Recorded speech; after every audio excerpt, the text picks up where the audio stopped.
Para falar um pouquinho mais sobre esse assunto, sobre a economia, eu recebo aqui o economista Caio Schettino, que é diretor de investimentos da Criteria Partners. Caio, seja muito bem-vindo, é um prazer falar contigo. Eu gostaria de perguntar primeiro, quando sai uma notícia dessa, de uma das 3 agências que avaliam esses critérios econômicos aqui no Brasil, como que os investidores passam a olhar para isso ou recebem essa notícia? E isso traz reflexos interessantes também para o mercado financeiro, para o mercado de capitais? Muito boa noite para você. Evandro, muito boa noite a toda a equipe da Jovem Pan. Boa noite, parabéns pelo trabalho que vem fazendo, pela cobertura independente de excelência. A Obrigado. todos os colaboradores da Criteria que nos acompanham. É um prazer estar representando vocês aqui hoje. Olha, Evandro, naturalmente não há como ser concebido como uma notícia ruim. Afinal, quando você sai de um grau de investimento de BB- para BB, isso é um tom positivo, pois os grandes fundos de investimento, especialmente os fundos norte-americanos, os fundos canadenses, os fundos soberanos, eles avaliam essa qualidade de crédito soberano e isso faz com que o país ele entre no radar de investimento. Então, naturalmente, isso pode fomentar um pouco o fluxo.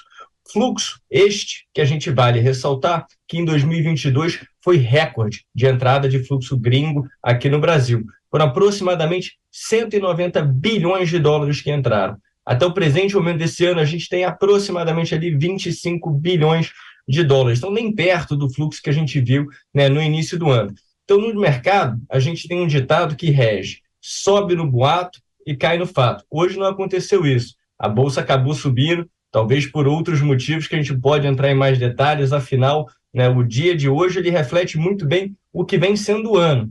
Dólar para baixo, Bolsa para cima, expectativas de cortes de juros cada vez mais concretas e uma inflação cedendo, especialmente na frente de energia e de alimentos, que foi o que a gente teve ontem aqui com a leitura do IPCA 15.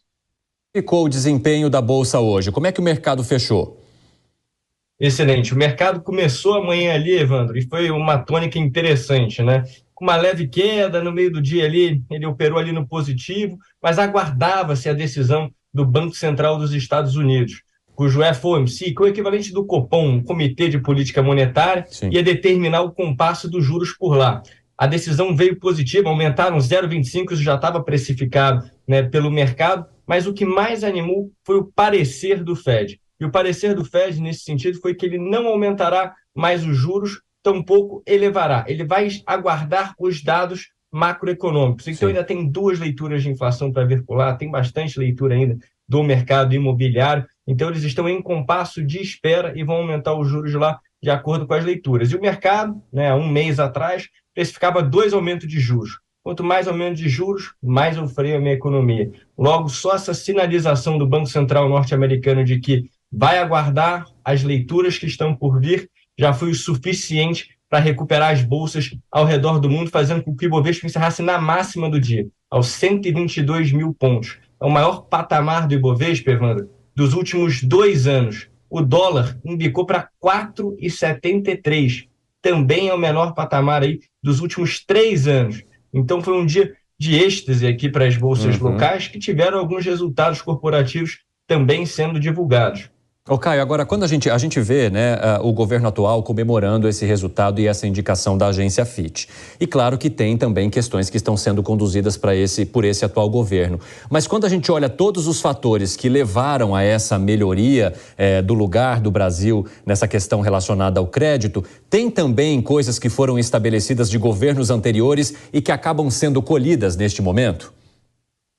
Com certeza, Evandro. Não basta ser bom, tem que contar com um pouco de sorte, E olhando para o nosso governo atual, especialmente os que lideram a frente econômica, ali com Haddad, Tebet, Alckmin, acredito que é uma composição muito justa e muito serena, A gente acaba de ver a fala do Haddad, o Haddad que veio ali para o mercado, desde o início, tentando alinhar ali os interesses, entender através de conversa ali com o Campos Neto, por que os juros do Brasil estavam em 13,75, e então não teve ali aquele clima de rivalidade ou fla-flu nos mercados acionários, e o Brasil conduziu com maestria, aí, especialmente esse segundo trimestre, com boas leituras de macroeconômicas, de PIB especialmente, o agro, e aí o pessoal fala, mas o agro foi muito bem porque as commodities estão em alta.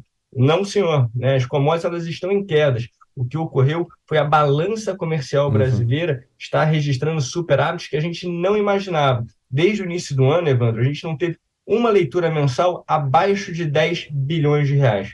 Se projetava para esse ano uma balança comercial que registraria um superávit de 50 bi.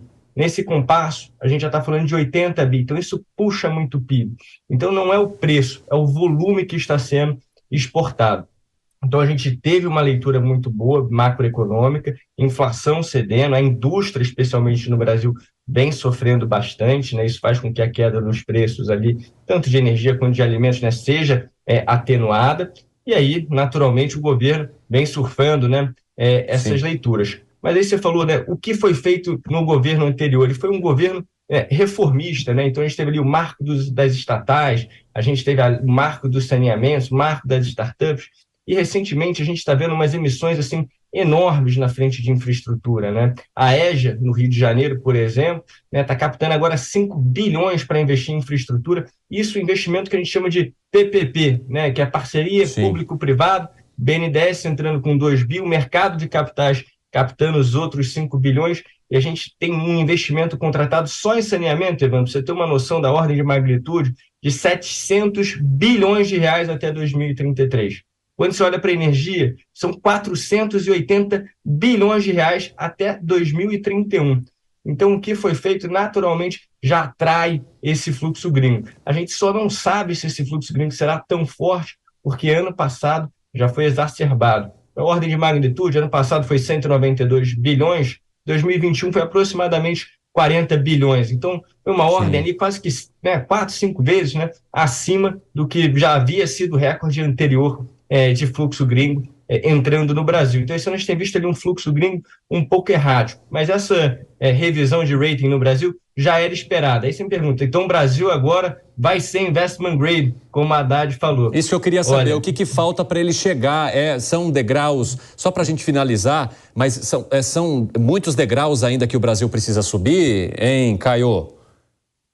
Olha, são muitos degraus. Para quem é carioca, é como se fosse a escada da Penha. Então, assim, você tem que escalar muita coisa ainda para o Brasil. Acho que nem Deus sonha com esse cenário do Brasil ser investment grade, né? Se comparar eventualmente com os Estados Unidos, com uma Alemanha. Você tem uma noção, o México, que detém metade da nossa dívida PIB, não é. O Chile, tampouco. O Chile deve cortar agora os juros em 1%, 100 bips agora amanhã, né? Então, falta bastante coisa ainda para o Brasil recuperar, né, enfim, essa qualidade de crédito perante aos investidores institucionais.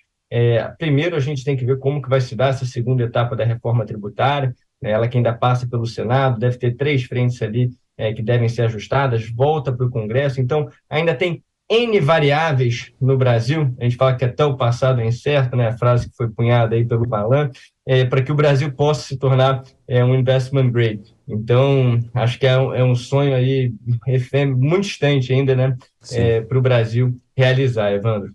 Caio Schettino, que é economista e diretor de investimentos da Criteria Partners, muito obrigado pela participação, o espaço está sempre aberto por aqui.